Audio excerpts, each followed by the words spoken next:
Hello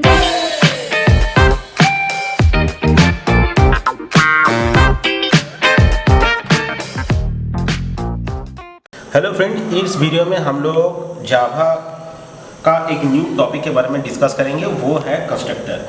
तो constructor discuss करने से पहले इसका डेफिनेशन क्या होता है वो एक बार देख लेते हैं। कंस्ट्रक्टर का जो मेन डेफिनेशन है वो यही है कि क्लास नेम और फंक्शन नेम इसमें सेम होगा। मतलब प्रोग्राम करने के टाइम में हम लोग जो क्लास यूज़ करेंगे, क्लास के अंदर जो फंक्शन रहेगा वो दोनों का नेम सेम होगा, इसीलिए हम उस फंक्शन को कंस्ट्रक्टर बोलेंगे। ठीक है, तो एक बार पहले दिखाता हूँ, उसके बाद आगे जितना भी सर इसका डेफिनेशन है एक एक करके मैं एक्सप्लेन करता जाऊँगा। तो मान लेता हूँ कि मेरा एक क्लास है XYZ। ठीक है, XYZ हो गया मेरा क्लास, इसके अंदर XYZ ये हो गया मेरा कंस्ट्रक्टर। ठीक है, कंस्ट्रक्टर डिफाइन कैसे किया जाता है? क्लास नेम और फंक्शन नेम दोनों अगर सेम हो जाएगा तो इसको हम लोग कंस्ट्रक्टर बोलेंगे। ओके, कंस्ट्रक्टर का कोई रिटर्न टाइप नहीं होता है। जैसे कि कोई एक नॉर्मल फंक्शन अगर होगा, मान लेता हूँ कि एक डिस्प्ले नाम का फंक्शन है, उसका एक रिटर्न टाइप होता है। डिस्प्ले नाम का एक फंक्शन है, ठीक है, इसका रिटर्न टाइप हम लोगों को देना पड़ेगा, या तो वॉइड होगा या फिर इंट होगा या फिर डबल होगा, फ्लोट होगा, कुछ भी हम लोग को यहाँ पर देना पड़ेगा। इसका रिटर्न टाइप एक मस्ट देना ही पड़ेगा, क्योंकि ये मेरा कंस्ट्रक्टर नहीं है। कंस्ट्रक्टर जो होगा उसका कभी भी कुछ भी रिटर्न टाइप नहीं होगा। ठीक है, नंबर 3, कंस्ट्रक्टर यूज किया जाता है किसी भी वेरिएबल का वैल्यू इनिशियलाइज करने के लिए। ओके, और नंबर 4, जब हम लोग ऑब्जेक्ट डिफाइन करेंगे तब ऑटोमेटिकली कंस्ट्रक्टर कॉल हो जाएगा। ठीक है, ये जो मैंने डेफिनेशन बताया इसके बारे में मैं थोड़ी देर के बाद बताऊंगा। उससे पहले ये जो मैंने कंस्ट्रक्टर यहाँ पर डिफाइन किया, ये मेरा एक डिफॉल्ट कंस्ट्रक्टर है। क्यों डिफॉल्ट कंस्ट्रक्टर है? क्योंकि इसका जो पैरामीटर है वो ब्लैंक है, इसके पैरामीटर में कुछ भी नहीं है, इसलिए ये हो गया मेरा एक डिफॉल्ट कंस्ट्रक्टर। हम लोग चाहे तो कंस्ट्रक्टर ओवरलोडिंग भी कर सकते हैं, मतलब एक कंस्ट्रक्टर डिफाइन करके उसके अंदर हम लोग पैरामीटर भी भेज सकते हैं। कैसे? मान लेता हूँ कि मैंने यहाँ पर लिख दिया XYZ, यहाँ पर इंट A कॉमा यहाँ पर इंट B कर दिया, 2 पैरामीटर यहाँ पर भेज दिया। हम चाहे तो एक भी भेज सकते हैं, कोई प्रॉब्लम नहीं है। तो इसको बोला जाता है पैरामीटराइज कंस्ट्रक्टर। ये जो कंस्ट्रक्टर था ये था मेरा डिफॉल्ट कंस्ट्रक्टर, क्योंकि इसमें कोई पैरामीटर नहीं था, और ये जो कंस्ट्रक्टर है ये हो गया मेरा पैरामीटराइज कंस्ट्रक्टर। ठीक है, और मैंने यहाँ पर 2 कंस्ट्रक्टर डिफाइन किया, तो इसका मतलब हो गया कि कंस्ट्रक्टर ओवरलोडिंग। ठीक है, तो ओवरलोड का मतलब क्या होता है? ओवरलोड का मतलब होता है same constructor name but every constructor perform the different task and they are distinguished with their parameter.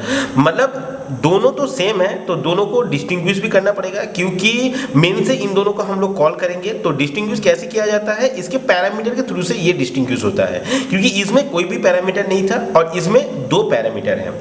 ठीक है, तो ये हो गया मेरा कंस्ट्रक्टर का रिप्रेजेंटेशन, मतलब सिंटेक्स हम लोग बोल सकते हैं। तो ये जो क्लास है, इस क्लास को मैंने यहाँ पर बंद कर दिया। अब मैं इसको कॉल करूंगा, तो कॉल करने के लिए हम लोग को क्या करना पड़ेगा? सबसे पहले और एक क्लास में डिफाइन करता हूँ, क्लास नाम दे देता हूँ मैं PQR। ठीक है, इसके अंदर पब्लिक स्टैटिक वॉइड मेन जो हम लोग को लिखना पड़ता है, पब्लिक स्टैटिक वॉइड मेन, क्योंकि without main we can not imagine any type of programming language, string args.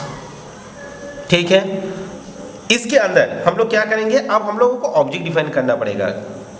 किस क्लास का ऑब्जेक्ट डिफाइन करना पड़ेगा? XYZ जो क्लास है इसका ऑब्जेक्ट डिफाइन करना पड़ेगा, क्योंकि इस क्लास के अंदर ही मैंने यहाँ पर तीनों फंक्शन रिप्रेजेंट किया। इन तीनों फंक्शन को मुझे कॉल करना है या फिर एक्सेस करना है। ठीक है, तो उसके लिए मुझे क्या करना पड़ेगा?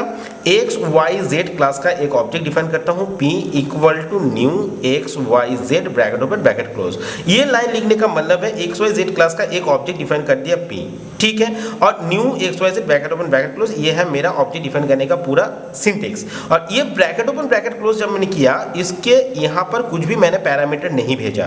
तो इसका मतलब क्या है? जब भी मैं XYZ क्लास का P ऑब्जेक्ट डिफाइन करूंगा, उसी टाइम पे बाय डिफॉल्ट ये जो कंस्ट्रक्टर मैंने यहाँ पे डिफाइन किया था, डिफॉल्ट कंस्ट्रक्टर, वो कॉल हो जाएगा मेरा। यही रूल्स है कंस्ट्रक्टर का। When we define an object, 4th point मैंने जो बोला था कि जब हम लोग एक ऑब्जेक्ट को डिफाइन करेंगे तब ऑटोमेटिकली कंस्ट्रक्टर कॉल हो जाएगा। ये ऑब्जेक्ट मैंने डिफाइन किया तो ऑटोमेटिकली ये वाला कंस्ट्रक्टर कॉल हो जाएगा। यही वाला कंस्ट्रक्टर क्यों कॉल होगा? क्योंकि इसमें कोई पैरामीटर नहीं है, और ये P को जब मैंने डिफाइन किया इसमें भी कोई मेरा पैरामीटर नहीं है। ओके, अब मान लेता हूं कि मैंने इसके बाद लिखा XYZ R। R एक नया ऑब्जेक्ट है, new X Y Z bracket open bracket close 2,3 मैंने यहाँ पर डाल दिया।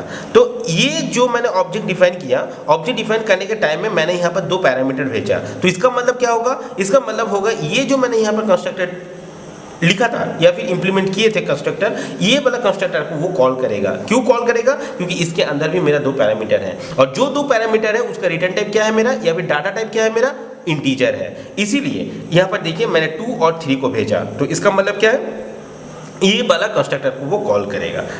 ओके, पहला जो कंस्ट्रक्टर था वो डिफॉल्ट कंस्ट्रक्टर को कॉल कर रहा था, दूसरा जो मैंने ऑब्जेक्ट डिफाइन किया वो मेरा पैरामीटराइज्ड कंस्ट्रक्टर को कॉल कर रहा है। ठीक है, इसके बाद अगर मैं p डॉट डिस्प्ले फंक्शन लिखूंगा तो इसका मतलब क्या है, ये जो डिस्प्ले फंक्शन मैंने यहाँ पर लिखा इसको ये कॉल करेगा। ये कॉल किसके थ्रू से होगा, p ऑब्जेक्ट के थ्रू से होगा।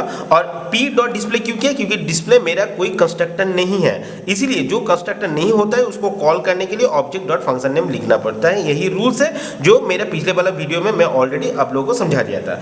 इसके बाद अगर मैं लिखूंगा r डॉट डिस्प्ले अगर मैं लिखूंगा तो ये क्या होगा, r ऑब्जेक्ट के थ्रू से, r जो मेरा ऑब्जेक्ट था उस ऑब्जेक्ट के थ्रू से मैं ये डिस्प्ले फंक्शन को कॉल करूंगा। अब इसके अंदर मैं जो भी लिखूंगा उसके रिस्पेक्टिव यहाँ पर वो काम करेगा। इसके बाद क्या होगा, ये दो ब्रैकेट मेरा ओपन हुआ था, ये दो ब्रैकेट को मैंने यहाँ पर क्लोज कर दिया। तो ये है मेरा कंस्ट्रक्टर को कैसे रिप्रेजेंट किया जाता है जावा में, उसका एक सिंटेक्स। अब मैं इसका एक प्रोग्राम भी आप लोगों को करके दिखाऊंगा ताकि आप लोगों को पूरा क्लियर आइडिया मिल जाए। तो ये देखिए, ये कंस्ट्रक्टर के ऊपर मैंने एक एग्जाम्पल ले लिया, एक सिंपल से एग्जाम्पल, ताकि आप लोगों को इजी से समझ में आ जाए। तो मेरा क्लास नेम है XYZ। उस क्लास के अंदर मैंने इंट a और b दो वेरिएबल डिफाइन किया। ये जो XYZ है ये मेरा एक कंस्ट्रक्टर है, ये डिफॉल्ट कंस्ट्रक्टर है क्योंकि यहाँ पर कोई पैरामीटर नहीं है और कंस्ट्रक्टर का कोई रिटर्न टाइप नहीं होता है। कंस्ट्रक्टर का रूल्स क्या होता है, class name function name same होगा। तो ये हो गया मेरा कंस्ट्रक्टर। इसके अंदर मैंने यहाँ पर कुछ काम किया, ये काम क्या किया वो मैं बाद में आकर समझाऊंगा। इसके बाद और एक मेरा XYZ और एक कंस्ट्रक्टर है, मतलब ये कंस्ट्रक्टर ओवरलोड हो रहा है। इसमें दो पैरामीटर मैंने यहाँ पर भेजा, ये ब्रैकेट यहाँ पर स्टार्ट हुआ, इसका ब्रैकेट यहाँ पर खत्म हो गया। यहाँ पर कुछ काम हो रहा है वो भी मैं लास्ट में जब आऊँगा तब मैं समझाऊंगा। उसके बाद ये एक नॉर्मल फंक्शन है जिसका नाम है डिस्प्ले। ठीक है, इसका रिटर्न टाइप है मेरा वॉइड, मतलब ये नल, वॉइड का मतलब नल, ये कुछ रिटर्न नहीं करेगा। इसके अंदर भी कुछ काम हो रहा है, ये ब्रैकेट यहाँ पे स्टार्ट हुआ, यहाँ पे खत्म हो गया। और ये जो ब्रैकेट खत्म हुआ वो मेरा XYZ क्लास का जो ब्रैकेट यहाँ पर ओपन हुआ था उसी को मैंने यहाँ पर क्लोज कर दिया। ठीक है, मतलब यहाँ पर क्या हुआ, यहाँ पर मेरा XYZ क्लास का काम खत्म हो चुका है। इसके बाद मैंने क्लास MNO लिखा एक, ठीक है, इसके अंदर public static void main string args, string का S कैपिटल लेटर में होता है। इसके बाद मैंने क्या किया, ऑब्जेक्ट डिफाइन किया, क्योंकि बिना ऑब्जेक्ट का हम लोग XYZ क्लास के अंदर जो भी मेंबर वेरिएबल है या फिर फंक्शन है उसको मैं एक्सेस नहीं कर पाऊंगा। इसलिए XYZ क्लास का एक ऑब्जेक्ट डिफाइन किया m equal to new XYZ bracket open bracket close. तो ये करने का मतलब क्या है, बाय डिफॉल्ट जो डिफॉल्ट कंस्ट्रक्टर है वो कॉल हो जाएगा। कौन सा डिफॉल्ट कंस्ट्रक्टर है, ये XYZ जो फंक्शन है वो कॉल हो जाएगा। इसके अंदर जाने के बाद क्या हो रहा है, a का वैल्यू 0 और b का वैल्यू 0 असाइन हो जा रहा है। तो नॉर्मली हम लोग कंस्ट्रक्टर यूज करते हैं किसी भी वेरिएबल का वैल्यू असाइन करने के लिए। तो इसका मतलब क्या हुआ, इस लाइन जब एग्जीक्यूट होगा तो m नाम का जो मेरा ऑब्जेक्ट है उस ऑब्जेक्ट के अंदर a का वैल्यू हो जाएगा 0 और b का वैल्यू हो जाएगा मेरा 0। ओके, इसके बाद XYZ n equal to new XYZ 2,3। तो ये इसमें क्या हो रहा है, इसमें n नाम का एक ऑब्जेक्ट डिक्लेयर हो रहा है और इसमें पैरामीटर में दो वैल्यू मैं भेज रहा हूं। तो इसका मतलब है ये जो कंस्ट्रक्टर है ये कंस्ट्रक्टर बाय डिफॉल्ट कॉल हो जाएगा। क्यों कॉल होगा, क्योंकि इस कंस्ट्रक्टर के अंदर भी दो वेरिएबल है मेरा। ओके, तो मैं यहां से जो वैल्यू भेज रहा हूं 2 और 3, तो 2 जो है वो x पकड़ लेगा और 3 जो है y पकड़ लेगा। इसके अंदर जाने के बाद 2 a में आके असाइन हो जाएगा, 3 b में आके असाइन हो जाएगा। मतलब क्या है, मतलब n नाम का जो मेरा ऑब्जेक्ट है, n ऑब्जेक्ट के अंदर a का वैल्यू हो गया मेरा 2 और b का वैल्यू हो गया मेरा 3। ओके, तो दो कंस्ट्रक्टर जो था उन दोनों का काम खत्म हो चुका है मेरा, ये दो लाइन के लिखने के बाद। उसके बाद मैंने क्या किया, m डॉट डिस्प्ले, मतलब m ऑब्जेक्ट के थ्रू से, m कौन सा है, ये वाला ऑब्जेक्ट है, इस ऑब्जेक्ट के थ्रू से मैं डिस्प्ले फंक्शन को कॉल किया, मतलब ये वाला फंक्शन अब कॉल हो जाएगा। और ये जो डिस्प्ले फंक्शन है ये कंस्ट्रक्टर नहीं है, तो इसके लिए क्या करना पड़ा, ऑब्जेक्ट डॉट फंक्शन नेम से मुझे इसको कॉल करना पड़ा। इसके अंदर जाने के बाद system dot out dot print मैंने शॉर्ट फॉर्म पे लिख दिया a equal to, double quote के अंदर a इक्वल टू है, तो सबसे पहले a इक्वल टू प्रिंट होगा। उसके बाद a का वैल्यू ठीक है। अब ये एक कौन सा वैल्यू प्रिंट होगा, क्योंकि ये जो डिस्प्ले फंक्शन है वो एम ऑब्जेक्ट के थ्रू से कॉल हो रहा है, तो एम ऑब्जेक्ट के अंदर ए का वैल्यू कितना है, मेरा 0 है, तो यहाँ पर मेरा 0 प्रिंट हो जाएगा। उसके बाद B system dot out dot print B equal to, मतलब बी इक्वल टू, मैंने यहाँ पर न्यू लाइन नहीं दिया तो इसका मतलब क्या है, एक ही लाइन में प्रिंट होगा। तो बी इक्वल टू बी का जो वैल्यू है, मतलब एम ऑब्जेक्ट के अंदर मेरा बी का वैल्यू कितना है, मेरा 0 है, तो यहाँ पर 0 प्रिंट होगा। ओके, एक काम करता हूँ, यहाँ पर एलएन लगा देता हूँ। तो 0 प्रिंट होने के बाद क्या होगा, 0 प्रिंट होने के बाद मेरा जो कर्सर है कंप्यूटर का वो नीचे आकर ब्लिंक करेगा।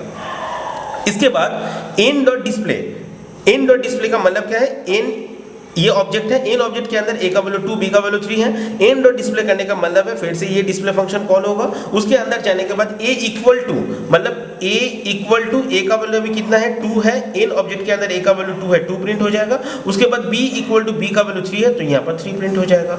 मतलब ये जो लाइन था इसका काम खत्म। उसके बाद यहाँ पर मेरा 2 ब्रैकेट ओपन हुआ था, 2 ब्रैकेट का काम खत्म हो गया। तो फ्रेंड्स ये है मेरा कंस्ट्रक्टर का रिप्रेजेंटेशन, मतलब कंस्ट्रक्टर यूज करके हम लोग एक सिंपल सा प्रोग्राम कैसे इंप्लीमेंट कर सकते हैं। तो ये जो टॉपिक है कंस्ट्रक्टर का वो यहीं पर खत्म होता है। आप लोगों को अगर मेरा ये वीडियो पसंद आता है तो प्लीज़ मेरा चैनल को सब्सक्राइब कर देना, साथ ही साथ बेल बटन को भी प्रेस कर देना, क्योंकि जब भी मैं कोई नया वीडियो अपलोड करूंगा उसका जो नोटिफिकेशन है वो आप लोगों के पास पहुंच जाए। Thank you friends.